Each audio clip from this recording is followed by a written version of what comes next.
दोस्तों, चीन आजकल किसी ना किसी तरीके से भारत को परेशान करने में लगा है। फिर चाहे वह अरुणाचल प्रदेश को लेकर हो या फिर कश्मीर, क्या पीओके का मुद्दा हो, या हर जगह अपनी टांग अड़ाने में लगा है। जैसा कि आप सभी जानते हैं कि हाल ही में चीन अरुणाचल प्रदेश को लेकर एक विवादित बयान दिया था, जिसके बदले में उसे भारत से भी अच्छे से जवाब मिला था। लेकिन ऐसे में जब चीन अपने मकसद में कामयाब नहीं हो पाया, तो अब चीन ने कश्मीर पर पाकिस्तान को आइडिया देना शुरू कर दिया है। जी हां दोस्तों, चीन अब कश्मीर का मुद्दा बनाकर पाकिस्तान को तरह तरह के आइडियाज देने में लगा है, ताकि कश्मीर मुद्दे को लेकर वे भारत को परेशान कर सके। तो चलिए अब आपको इस खबर के बारे में थोड़ा और डिटेल में बताते हैं कि चीन ने क्या कुछ किया है और क्या इसका कुछ असर भारत पर पड़ेगा या नहीं। दोस्तों, आपको बता दें कि चाइना अब कश्मीर मामले में खुलेआम पाकिस्तान को सलाह भी दे रहा है। जैसा कि आपको पता है कि भारत ने G20 की मीटिंग पहली अरुणाचल प्रदेश में की। हालांकि चाइना ने इस मीटिंग में कुछ नहीं कहा, लेकिन वह इस मीटिंग में शामिल भी नहीं हुआ। और इस मीटिंग के बाद अरुणाचल प्रदेश के 11 जगहों के नाम बदल दिए चाइना ने, जिसके जवाब में भारतीय गृह मंत्री अमित शाह पहुंच गए अरुणाचल प्रदेश और उन्होंने बॉर्डर के पास परियोजनाओं का उद्घाटन कर दिया।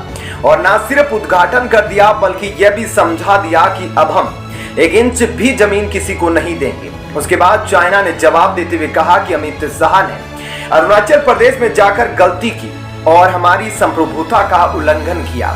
ऐसे में भारत ने भी जवाब दिया कि आप गलत कह रहे हो। मतलब अभी तक यह सब जुबानी जंग चल रही थी, लेकिन अब अरुणाचल प्रदेश के बाद चाइना का दिमाग कश्मीर पर लग गया है। और कश्मीर में अब चाइना वह करने जा रहा है जो करने की उम्मीद पाकिस्तान ना जाने कितने समय से कर रहा। वैसे आपको बता दें कि G20 की मीटिंग भारत कर रहा है कश्मीर में, और कश्मीर के कई इलाकों में जैसे ही इस मीटिंग की बात सामने आई थी और पाकिस्तान ने बौखला कर कहा था कि यह मीटिंग नहीं होनी चाहिए, ऐसा नहीं होना चाहिए। हालांकि पाकिस्तान G20 का मेंबर नहीं है, लेकिन फिर भी वह इस मीटिंग के नाम पर उछलने लगा और कहने लगा कि यह तो हो गया कि दुनिया के देश मान्यता दे रहे हैं कि हाँ, कश्मीर जो है वह विवादित मुद्दा नहीं है, यह भारत का अभिन्न अंग है, ऐसा नहीं करना चाहिए। ऐसे में पाकिस्तान सिर्फ चिल्लाता रहा, लेकिन इसका कोई खास असर देखने को नहीं मिला। भारत तो G20 की मीटिंग कर रहा है और भारत ने ना ही जगह बदली है और ना ही कुछ चीजें इसमें बदली है, जिस वजह से पाकिस्तान में खलबलाहट थी। लेकिन पाकिस्तान सिर्फ चीख चिल्ला कर बैठ जाता था, क्योंकि उसकी कोई सुन भी नहीं पा रहा था। लेकिन अब यहाँ भारत में पाकिस्तान के कान में यह फूंका गया है चीन के द्वारा, जो इस्लामाबाद में पूर्व राजदूत रहे हैं चीन के। उन्होंने पाकिस्तान से कहा है कि सुनो, हम तुम्हें एक आइडिया बताते हैं, ऐसा करते हैं, अगर तुम अकेले चलाओगे तो कुछ नहीं होगा, तो ऐसा करो कि OIC के देशों को बोलो कि वह कश्मीर में ना आए और G20 की बैठक में हिस्सा ना ले। स्क्रीन पर आर्टिकल भी देख सकते हैं कि चाइना ने दिमाग दिया है पाकिस्तान को और कहा कि कुछ ऐसा किया जाए, लेकिन ऐसे दिमाग देने वाले पर क्या असर होगा। तो आपको बता दें कि OIC को भारत पहले ही खारिज कर चुका है और OIC ने कई बयानबाजी की, लेकिन भारत ने उसकी बयानबाजी को हल्के में लिया है और उसका कोई जवाब नहीं दिया।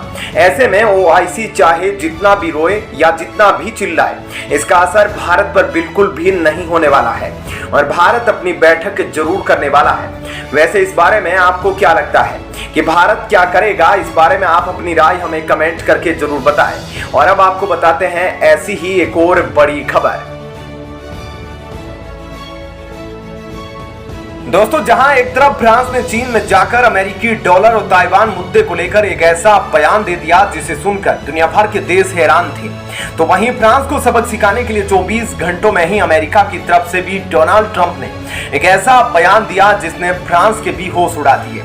ऐसे में क्या है पूरी खबर, फ्रांस के द्वारा ऐसा क्या बयान दिया गया था और उसके बदले में उसे क्या जवाब अमेरिका से मिला, इन सब बातों के बारे में अब आपको थोड़ा वीडियो में विस्तार से बताते हैं। दरअसल दोस्तों, सभी को यह बात देखकर काफी हैरानी हो रही होगी कि इमैनुअल मैक्रों द्वारा दिए गए इतने बड़े बयान के बावजूद ना तो किसी यूरोपियन देश ने और ना ही अमेरिका की तरफ से कोई जवाब दिया गया। लेकिन अब सभी की चुप्पी को देखते हुए डोनाल्ड ट्रंप ने हमेशा की तरह एक बार फिर से इमैनुअल मैक्रों को एक सीधा और कड़ा जवाब दिया है, जिसके तहत डोनाल्ड ट्रंप ने यह बात खुलकर कह दी। इमैनुअल मैक्रों चीन की गुलामी कर रहे हैं, जिसने पूरी दुनिया को हैरान कर दिया। रेफरेंस के लिए आप स्क्रीन पर आर्टिकल देख सकते हैं। दोस्तों, डोनाल्ड ट्रंप चीन के खिलाफ अपनी सख्त नीति की वजह से जाने जाते थे, जिन्होंने यह बात सबसे पहले पता कर ली थी कि आज के समय में रूस अमेरिका का सबसे बड़ा दुश्मन नहीं बल्कि चीन सबसे बड़ा दुश्मन है, क्योंकि चीन अपनी आर्थिक और सैन्य क्षमता की वजह से अमेरिका के सबसे नजदीक है, जिसकी वजह से उन्होंने ट्रेड और ताइवान के मुद्दे को लेकर चीन को टारगेट करना शुरू किया और अमेरिका की पॉलिसी में काफी बदलाव भी किए। और यहां तक कि चीन को काउंटर करने के लिए डोनाल्ड ट्रंप ने इंडो पैसिफिक में भारत की भूमिका को स्वीकार किया और भारत को अपने साथ लेकर चलने का फैसला किया। लेकिन जहां एक तरफ अमेरिका चीन को काउंटर करने के लिए दिन रात एक करके अपनी पॉलिसी में बड़े बदलाव कर रहा है, तो वहीं दूसरी तरफ अचानक से फ्रांस के राष्ट्रपति यूक्रेन युद्ध के दौरान चीन जाते हैं और वहां जाकर यह बयान देते हैं कि सभी यूरोपियन देशों को अमेरिका और डॉलर पर अपनी निर्भरता खत्म करनी होगी और इस पर वे हमेशा के लिए निर्भर नहीं रह सकते। उनके साथ ही इमैनुअल मैक्रों ने हद तब कर दी जब उन्होंने ताइवान के मुद्दे पर बयान देते हुए यह कह दिया कि ताइवान को लेकर यूरोपियन देश को चीन या अमेरिका किसी को भी फॉलो नहीं करना चाहिए। यानी कि इमैनुअल मैक्रों यह कहना चाहते हैं कि अगर कल को चीन ताइवान पर हमला कर देता है तो ताइवान स्ट्रेट में किसी भी तरह का विवाद शुरू होता है तो यूरोपियन देशों को इस विवाद में नहीं पड़ना चाहिए, जो कहीं ना कहीं इस तरह से यूरोपियन देशों में एकता की कमी को साफ दर्शाता है। हालांकि समझने की कोशिश की जाए तो इमैनुअल मैक्रों फ्रांस और अपने